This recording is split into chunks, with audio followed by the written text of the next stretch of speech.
Well, good morning. This is the summer solstice where I am. Of course, if you're in the southern hemisphere, it's the winter solstice. If you're on the equator, it doesn't matter. Oh, dear. Yeah, in talking with people from actually far north, they're in the time when it's daylight. In the northern hemisphere, it's in the time when it's daylight. Late at night, midnight, it's still light out. And of course, they have this might be the day where it's continual day in some parts of the planet. Anyway, all of that, let me introduce the title. Ron reflects on his lifelong vision for humanity. Yes, since childhood, I have felt that I was here for a purpose.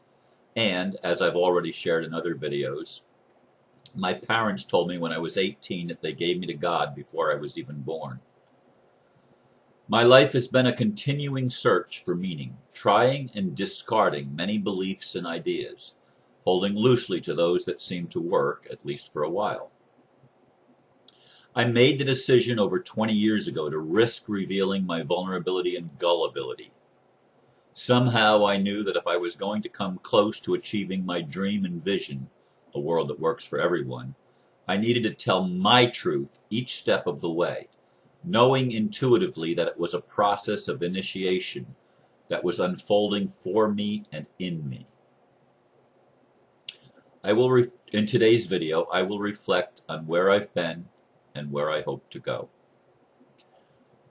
Let me start by reflecting on the last two videos. Yesterday, of course, you got to meet the ambassador, or at least to hear his voice, and to get an inkling of the fact that not all of the bloodline families that have ruled this earth are trying to dominate humanity.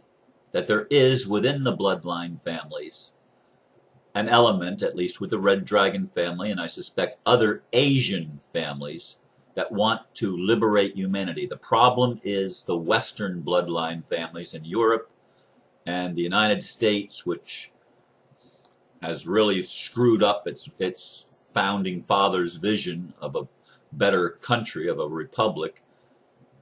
We are the ones that are the obstacles to the better New World Order that's on the table.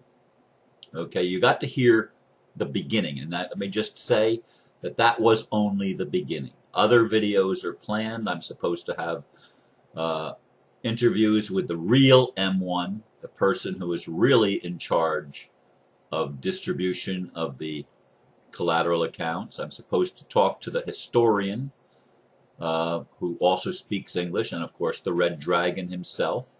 And I will be meeting others of the Dragon family in the weeks and months that lie immediately ahead. And of course, Aristo, on the day before yesterday, he talked about the importance of the water and the fire and of pleasure. Pleasure is in the middle of where we need to go. If we're going to do 555, we've got to go back and enshrine, not enshrine as put it in a box, but put it where it's meaningful, that pleasure is the way that we're going to produce the new world. Not pain, not suffering, not sickness, not disease, not force, not violence, not war, not fraud, not corruption, but pleasure. Pleasure. We're going to have to reclaim the pleasure of our bodies, the pleasure of our spirit, the pleasure of our mind, the pleasure of our emotion, the pleasure of being human and being alive and being alive. No qualification. We're alive. Number 555 is alive. Okay? And we need to flow like water and flow like fire. Be transformed, be cleansed. Because the fire is the enlightening power, and the water is the cleansing power. Let them both nurture our souls and our being. Now, pleasure, relationships, sexuality. I let go of a very good friend, someone that I still feel a great deal of love for, someone that I still have a great deal of respect for. I had to let go because the relationship, the way that it had been formed, wasn't serving me. Okay? And I had to let it go. Perhaps the future might hold something different. I hope that I'm not cutting off this friend completely. I hope that we are still able to relate to each other at some level that does work. And that's one of the things that I want to put forth. Now, there's a couple of things.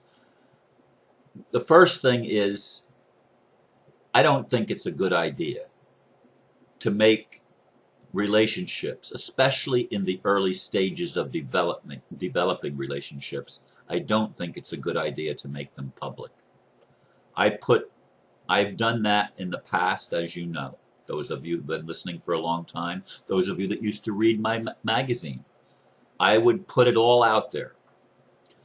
I think that opening a new relationship to public scrutiny allows a whole lot of energies to enter into the equation that can be very destructive. And so in reflecting over the past several days, I've come to the realization that I'm going to do my very best not to be putting out, if and when a new relationship starts blossoming, I'm going to do my best to keep it to myself, even though I want to be open. And so that's a shift. And the other thing is, when something doesn't work, don't look at it as ended. Look at it as entering a new phase of development. And that's how I want to treat, in fact, all of my relationships. Okay, we're entering a new phase of how we relate to each other. This is true for Rusa.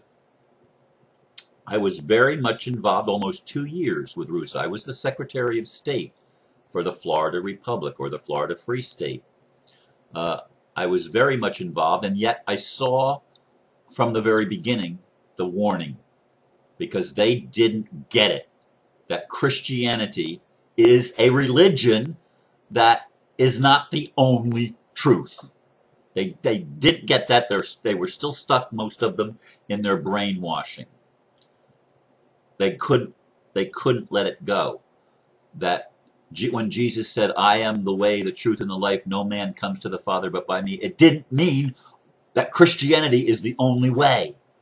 It didn't mean that you had to believe in Jesus only in order to be liberated and to have meaning in your life. No, that's not what it meant. It meant that the divine, I am is the way. I am me. And we have to be willing to be ourselves.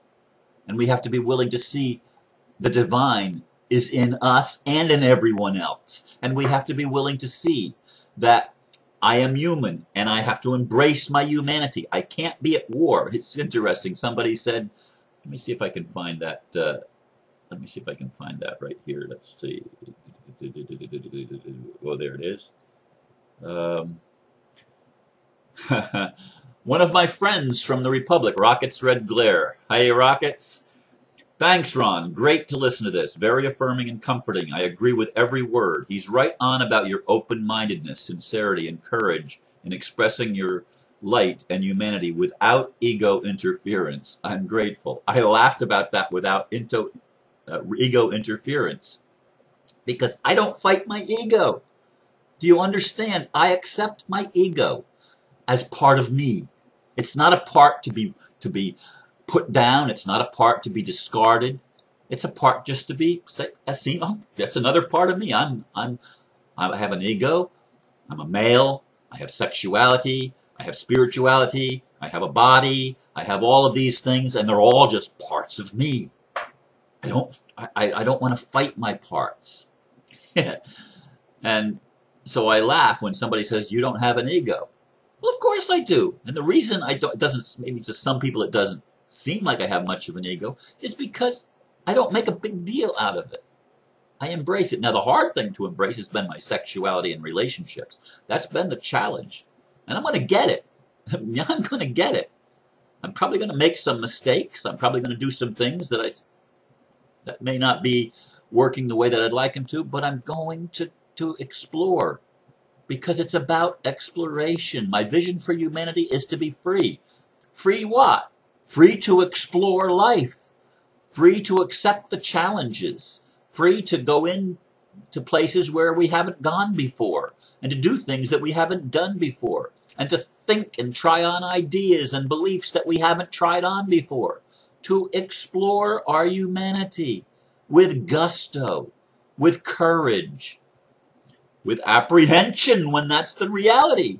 And we own the negative emotions. We own the positive emotions. They are all our playground.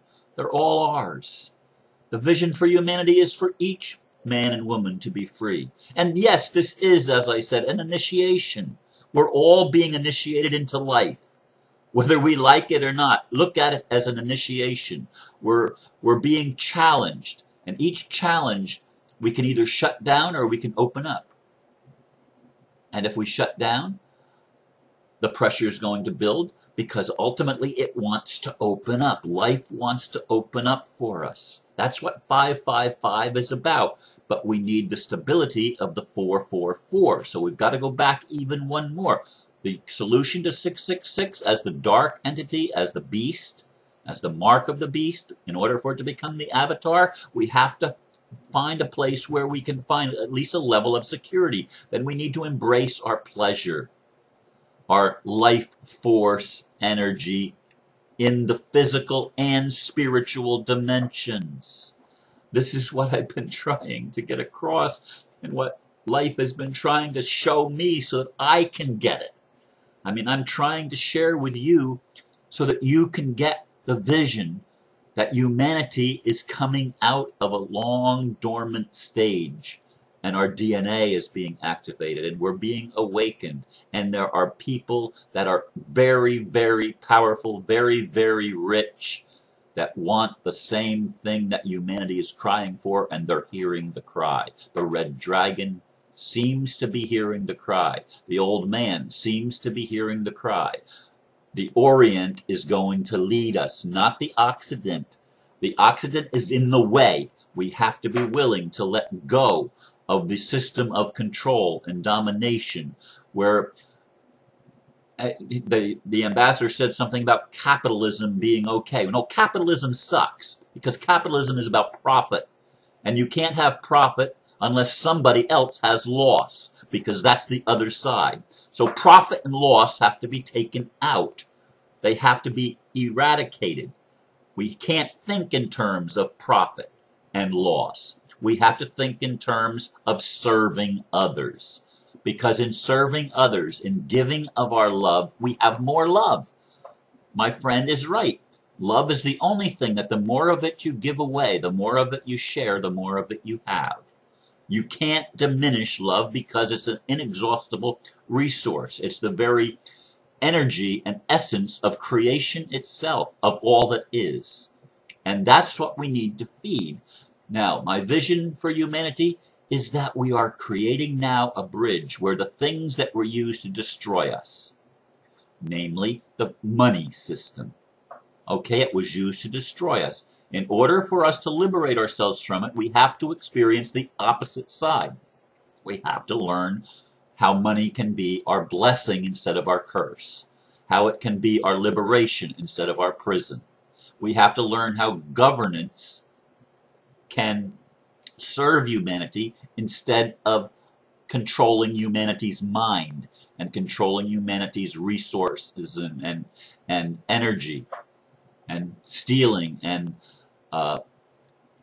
harvesting our energy for its own purpose. For this will not work. It's unsustainable, and we need to see that. So we need to start building systems that work and serve, and we need to start using and redirecting the old energies into new manifestations so that they blossom We need the reverse flow of energy in all of the paradigms, in all of the systems that we've been experiencing and experimenting with throughout our long and not very glorious human history, our very violent human history. We need to look at these things and we need to reassess and reassign how they're going to work to heal us and to help us and to uplift us.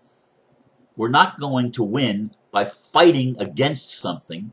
We need to now transform the very things that we're fighting against. We need to transform the Illuminati. We need to transform the domination New World Order and we need to feed the New World Order that's going to work for us, the one that sees all religions as valuable, all religions as making a contribution, all people's visions as being worthy. No vision or no system needs to be held in place because the new system is going to threaten it. No, yes, you're going to get threatened if you're trying to hold on to the old world order. You're going to get threatened because it's not going to work. We're in a new dimension, we're in a new paradigm, we're in a new way of looking at things, and we're transforming ourselves individually and collectively so that we can embrace the new Garden of Eden that we're creating. The new garden where we're not going to have to struggle and strive, where everyone's basic needs are going to be provided automatically just because you're human. You're born on this planet. You have a right to the resources of this planet. You have a right to everything you need to not only survive, but to thrive. This is the vision, my vision for humanity. And I'm willing to work with anybody and everybody that's willing to move into the new thought, into the new way of looking at things, that life is here to bless us, not to curse us, that it doesn't have to be pain and suffering, and it should never be violence. It should never be, no one's free will should ever be imposed upon unless they are hurting someone else, and for their own good and for the good of society, they have to be constrained or restrained a little bit in order to bring them under control and hopefully to rehabilitate them. That's the purpose of penitentiaries, so that they can reach repentance and turn again to something that works. Anyway, I think we're making great strides. I'm feeling encouraged this morning. I'm willing to open my life in new directions as the new directions come to me. I'm not looking for them, but I'm open to them. And whatever comes, I welcome it, because it's another opportunity to expand. It's another opportunity to grow and to see things from different perspectives, and it's all good. It's all good. In fact, it's a beautiful thing. Thank you for listening, and may you have a good summer solstice or winter solstice, whichever hemisphere you're in, and keep looking up, and keep looking within, and keep embracing everything, because it's all good. Namaste. In Lakesh. Yes.